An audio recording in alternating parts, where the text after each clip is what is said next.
I am joined by the legend that is Greyson Nekrutman. Yeah, how are you? Amazing. How are you? I am delicious. Um, Sorry, I just had to go there. Thank you so much for coming on. It is an absolute pleasure to have you here. Um, Thank you. we are so excited that you are going to be playing the Europe Drum Show in April in Friedrichshafen. And, it's a room full of drummers, Grayson. All eyes are going to be on you. How does that differ from just a gig with a band?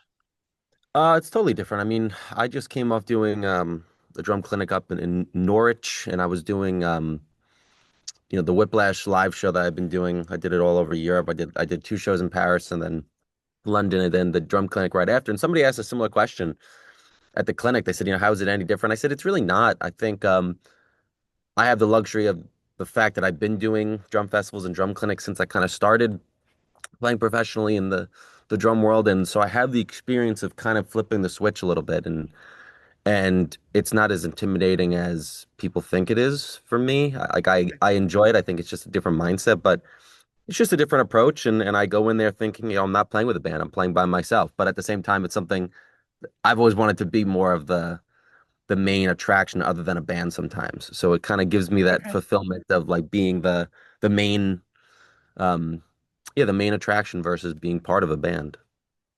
I love how you talk with so much wisdom, but you're only 23. It's like you've got like this kind of whimsical head on these young shoulders. Do people say that to you a lot? Yeah, sometimes. I mean, I grew up pretty fast. I mean, I think I matured very quickly. I think I always kind of related to people that were older than me, Hmm. especially doing what I do and playing at the level that I've played at since I was young and the people I've been around. It kind of just lends itself to being put in circles that are just older than your actual age audience. Yeah, yeah, yeah. And Hmm. you've got this reputation for being insanely technical, but also really musical at the same time. When you sit down to practice, which usually wins? What comes first for you, the technical stuff or the more musical side of drums? Um, I think the technical is just based on the hard work and amount of time spent practicing. So Yeah. I have to spend the time on that aspect. And then the musical part obviously has come from playing live, but it's also based on just listening and studying and getting inspired by different bands and different drummers. And I'm not going to say it doesn't take as much time, but obviously that's not a physical thing. I mean, when you're talking about technique, it's something, can you do it or not? Have you practiced it or not? Your body's not just going to wake up one day and be able to play something. You have to work at it. So I think I spend a lot of time playing the more technical, exercises and the technical aspects of drumming, and then the musical part or the inspiration part comes from just sitting on a plane listening to an album or traveling and having a lot of time to literally just sit and listen to music. It's something that you can do when you're traveling, and it kind of keeps you from going crazy when you're on the road. Yeah, 100%, 100%. What was the moment, Grayson, that you realized that drums was not just a hobby for you, it was your life? When I was 10, I became very, very ill. I almost passed away. Had a very, very, Oh, very serious medical situation happen from 10 to 15-ish. And at 10 wow. years old, I mean, I was out of school, so couldn't even go to school. I was in the hospital, and all I had was drums. So when I would come out of the hospital, all I would do was practice and spend a lot of time practicing. And at that point, when I went back, I had spent so much time, just hours and hours and hours practicing, that compared to people my age, I mean, it was just the growth and the progress was so, so expansive. And I was like, maybe this is something that I can do. I mean, this is like my thing, this is my Yeah. thing. And then by the time I was in high school, I kind of was dead set on like, all right, I'm doing this. I know what I'm doing. And But it the, was the all kind of connected. the drumsticks for you during that really traumatic time Mhm. became, I suppose, your sword and shield, right? Yeah, I mean, it was just a thing. I mean, I would go to a doctor's appointment at 9 in the morning when most kids would be in school, Yeah. and I would be home by noon, and I would practice until 5 o'clock, 4 o'clock. Wow. And I had a home, the school district I was in had a tutor, so I would have to do, obviously schoolwork, but Mm. if I was in the hospital, I mean, there was extended times of periods of time where I was in the hospital and I would practice on like the hospital bed rails and hospital, with a practice pad. But it was just like a thing to keep me going. It was a thing to Right. keep something to focus on. Yeah. You know? What I mean, I was going to ask you this question at the end of the interview, but it seems more fitting now. What Mhm. would present day Grayson be saying to 10-year-old Grayson? Um, that everything would work out and that I could do it. And honestly, Mm. it's also what would 23-year-old Grayson say to 19-year-old Grayson and 20-year-old Grayson? Yeah. Yeah, Because, yeah. 20-year-old Grayson was still doubting if I could do this. Wow. Okay. There's many drummers out there who know that I asked everybody, hey, how can I go on tour? How can I play arenas? How can I do this? And now I'm doing it. But there was a version of me that was so concerned about how I'm going to do it and what if Mhm. this doesn't work and what I was basically trying to find any opportunity to possibly play Yeah. to a certain level. And yeah, I think a little bit of that, if I would have just kind of taken off the gas pedal of stress a little bit, maybe. Mhm. But I think also at the same time, it's important. I think it was also important to have that, like, hey, you got to work hard so you can do this for a Drive. living. But maybe, yeah, just, hey, it'll work out. Everything will work Social media was a massive thing for you that really out. helped you take off. Mhm. Do you think the internet is something that, more drummers and musicians in general should, pursue the attention of? Or do you think the internet has already oversaturated market? It's a good question. I think people shouldn't shy away from learning from it and Mm. from taking and having the opportunity to learn, very many different aspects of playing through it and different bands and different things. I mean, I listen to music that was like the CD era. I'm listening like I love like early 2000s and 1990s, Yeah. post-hardcore and all that. So a lot of that it wasn't on the internet. It was right, when the internet was starting to get, and social media was starting to pop up. But I think um, my take is I've always kind of been the anti in a way of like, yes, it's very oversaturated, but it was from the beginning when I started posting too. I mean, there was a Yeah. million people who would post playing a fill and the transcription underneath it. That wasn't new. That Yeah. wasn't unique. There was a million people who posted that stuff. And so I took the opposite approach. I said, you know what? I want to be known for being just, I can't say anything else, but basically I wanted to be undeniably good from practicing. That Okay. even if I posted a video that had zero editing, zero mixing, the mics were like 20, they're literally the same mics I've used since I was 8 years old. They're from Guitar Center, which is just Yeah. like they're like the cheapest little like pack of mics. It was like two overheads and a bass drum mic. I do zero editing, zero mixing, and I was like, I just want my playing to be so good that I don't need to worry about the other stuff, you know?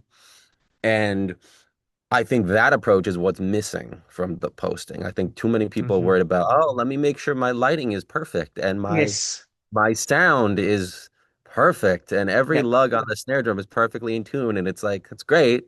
But for like a 40-second Instagram clip, like I don't spend that time. I Yeah. don't Yeah. have Yeah. that time.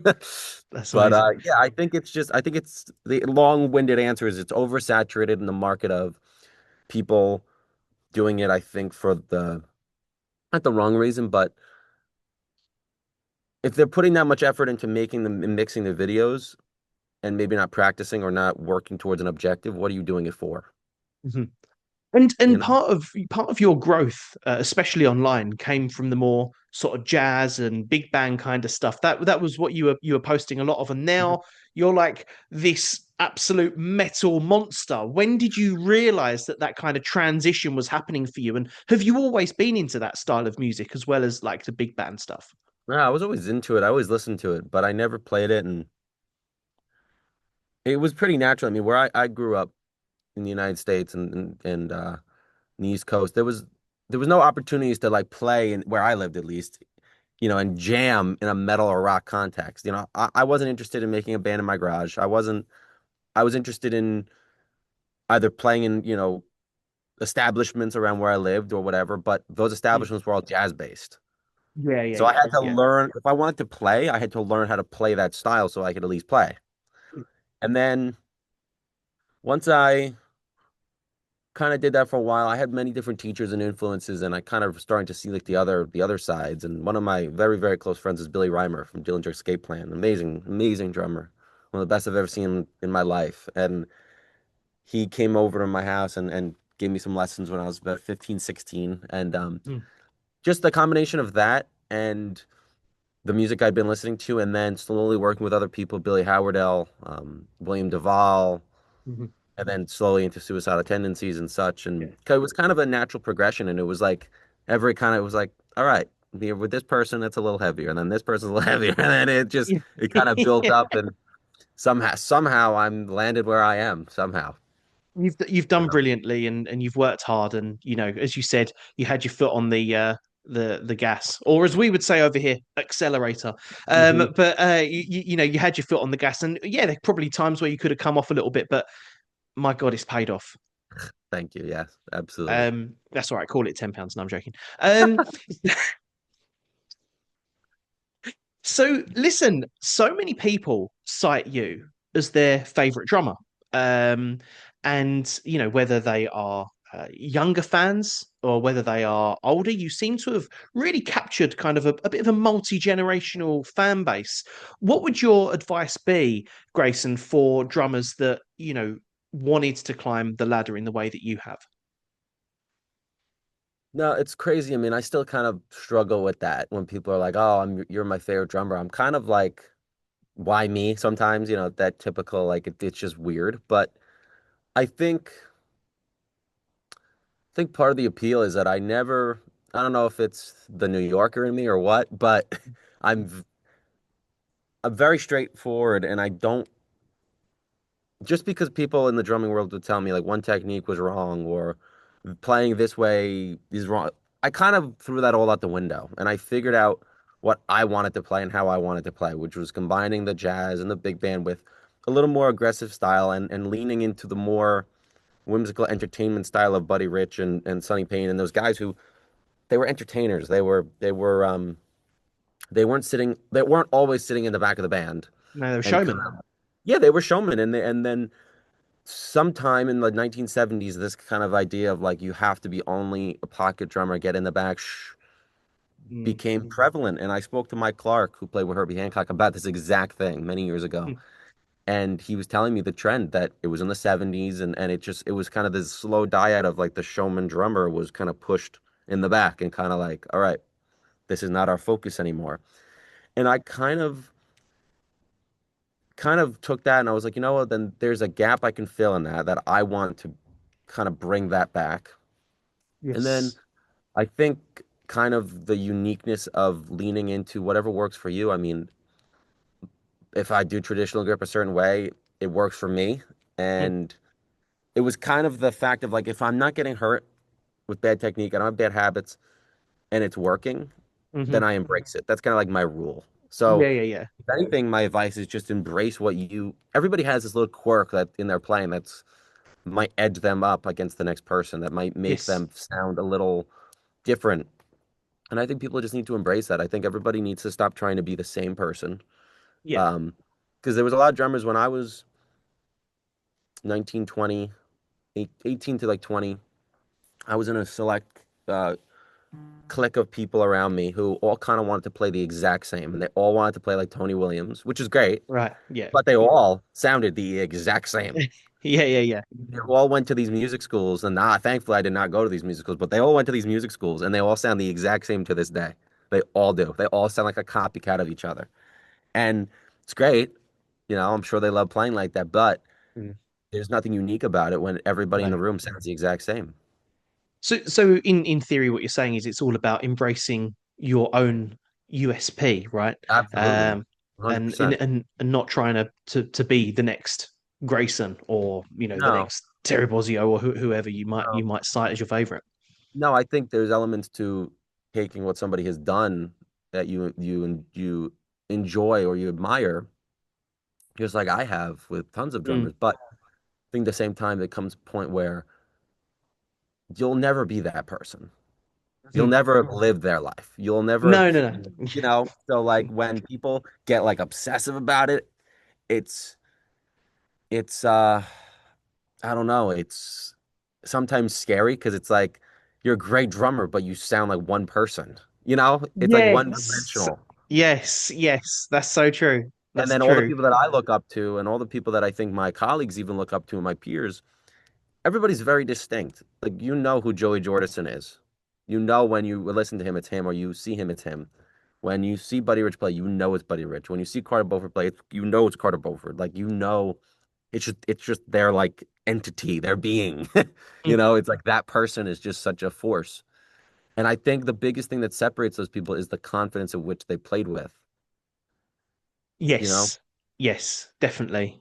And they owned their own sound and Yeah, they pursued exactly. it Exactly. as you have.